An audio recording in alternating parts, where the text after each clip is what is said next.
പ്രമേഹത്തിനും ശരീരഭാരം കുറയ്ക്കാനും ഉപയോഗിക്കുന്ന മരുന്നുകളുടെ വ്യാജൻ മരുന്ന് വിപണിയിൽ വ്യാപകമാണെന്ന മുന്നറിയിപ്പുമായി ലോകാരോഗ്യ സംഘടന. അറിയാതെയാണെങ്കിലും ഇത്തരം വ്യാജമരുന്നുകൾ ഉപയോഗിക്കുന്നത് ഗുരുതര ആരോഗ്യ പ്രശ്നങ്ങൾ ഉണ്ടാക്കുമെന്ന മുന്നറിയിപ്പും WHO നൽകുന്നുണ്ട്. ഇന്ത്യയിലാണെങ്കിൽ ഓരോ വർഷവും പ്രമേഹ രോഗികളുടെ എണ്ണം വർദ്ധിച്ചു വരികയാണ്. ലോകത്തിൽ തന്നെ ഏറ്റവും കൂടുതൽ പ്രമേഹ രോഗികളുള്ള രാജ്യമായി ഇന്ത്യ ഇതിനോടകം തന്നെ മാറിയിട്ടുണ്ട്.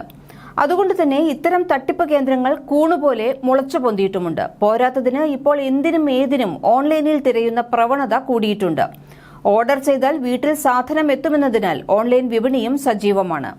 മുൻകാലങ്ങളെ അപേക്ഷിച്ച് പ്രമേഹത്തെ കുറെ കൂടി ഗൌരവമായി ഏവരും സമീപിക്കുന്നുണ്ട് എന്നത് വളരെ നല്ല സൂചന തന്നെയാണ്. അതിനൊപ്പം പ്രമേഹം കുറയുമെന്ന് കരുതി എന്തും പരീക്ഷിച്ചു നോക്കാനുള്ള രോഗിയുടെ മാനസികാവസ്ഥ തന്നെയാണ് ഇവിടെ ചൂഷണം ചെയ്യപ്പെടുന്നതും. നോവോ നോർഡിസ്ക് പുറത്തിറക്കുന്ന ഒസെംപിക് എന്ന മരുന്നിന്റെ വ്യാജനാണ് വ്യാപകമായി വിപണിയിലെത്തുന്നത്. വിശപ്പും രക്തത്തിലെ പഞ്ചസാരയുടെ അളവും നിയന്ത്രിക്കുന്നതിൽ മുഖ്യ പങ്ക് വഹിക്കുന്ന മരുന്നുകളിൽ ഒന്നാണ് ഇത്. മറ്റു പ്രമേഹ മരുന്നുകളെ അപേക്ഷിച്ച് വില ഇതിന് കൂടുതലാണ്. സെമാഗ്ലൂറ്റൈഡ് എന്ന മരുന്നാണ് ഇതിന്റെ പ്രധാന ഉൽപ്പന്നം.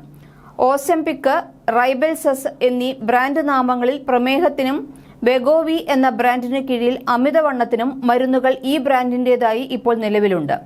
എന്നാൽ ഇപ്പോൾ ഓൺലൈനിൽ ഈ മരുന്നുകളോട് വളരെയധികം സാമ്യമുള്ള പേരുകളിലുള്ള വ്യാജ മരുന്നുകളാണ് അമിത വിലയ്ക്ക് നൽകുന്നത്. ഇത്തരം മരുന്നുകൾ ഉപയോഗിക്കുന്നത് മരണത്തിനു വരെ കാരണമായേക്കാം എന്നാണ് ലോകാരോഗ്യ സംഘടന മുന്നറിയിപ്പ് നൽകുന്നത്.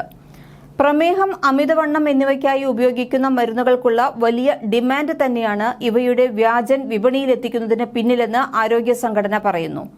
2023 ഒക്ടോബറിൽ ബ്രസീലിലും UK-യിലും 2023 ഡിസംബറിൽ US-ലും സെമാഗ്ലൂറ്റൈഡിന്റെ 3 വ്യാജ ബാച്ചുകളെ കണ്ടെത്തിയതായി ലോകാരോഗ്യ സംഘടന വ്യക്തമാക്കിയിട്ടുണ്ട്.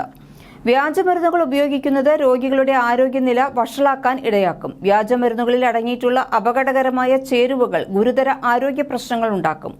ഇവയിൽ രോഗം ശമിപ്പിക്കാനുള്ള എല്ലാ ഘടകങ്ങളും ഉൾപ്പെട്ടിട്ടുണ്ടാകില്ല. ഇത് പാർശ്വഫലം ഉണ്ടാക്കുന്നതിനൊപ്പം രോഗം മൂർച്ഛിക്കാനും ഇടയാക്കുമെന്ന മുന്നറിയിപ്പും നൽകുന്നുണ്ട്. ഈ മരുന്നുകളിൽ ചോക്ക്, അന്നജം, ചില വ്യാജമരുന്ന് കൂട്ടുകളിൽ മെർക്കുറി, ആർസനിക്, എലിവിഷം, സിമന്റ് തുടങ്ങിയ വളരെ ഹാനികരമായ ചേരുവകൾ വരെ അടങ്ങിയിട്ടുണ്ട്. ഇത് ശരിയായ ചികിത്സ വൈകിപ്പിക്കുന്നു എന്ന് മാത്രമല്ല, ജീവൻ വരെ നഷ്ടമായേക്കാവുന്ന അലർജി, അവയവങ്ങളുടെ കേടുപാടുകൾ, ആന്റിബയോട്ടിക്കിന്റെ പ്രതിരോധം എന്നിവയ്ക്ക് കാരണമാകുകയും ചെയ്യും. ഈ അവസ്ഥയിലായ രോഗിയെ ചികിത്സിച്ച് സുഖപ്പെടുത്തുന്നതിനും ചിലപ്പോഴെങ്കിലും ബുദ്ധിമുട്ടാകാറും ഉണ്ട്. വാസ്തവത്തിൽ പ്രമേഹം അല്ലെങ്കിൽ ടൈപ്പ് 2 പ്രമേഹം പൂർണ്ണമായും മാറ്റിയെടുക്കാവുന്ന ഒരു രോഗമല്ല എന്ന തിരിച്ചറിവാണ് രോഗിക്ക് ആദ്യം വേണ്ടത്. ഭക്ഷണ ക്രമീകരണത്തിലൂടെയും മരുന്നിലൂടെയും കൃത്യമായ പരിശോധനയുടെയുമെല്ലാം പ്രമേഹത്തെ നമുക്ക് നിയന്ത്രിക്കാനാകും.